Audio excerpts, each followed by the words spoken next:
afternoon, Peter and John walked toward the temple gate, the hour of prayer, and the light of 3 o'clock falls soft upon the stone steps. A man lies there,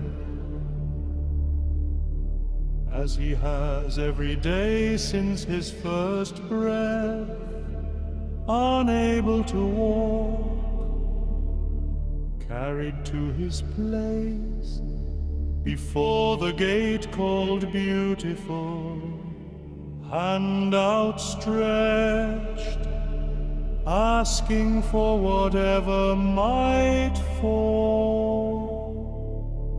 Peter stops, John stops. Look at all. Look at us. Look at all. The man lifts his eyes, expecting something small. A coin, a crust, the ordinary mercy of strangers.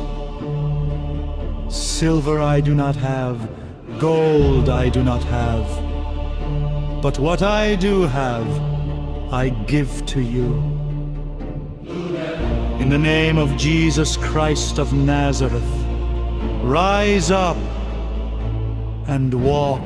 Peter takes him by the right hand and lifts, and something happens in the lifting. Ankles finding their firmness, feet remembering what they never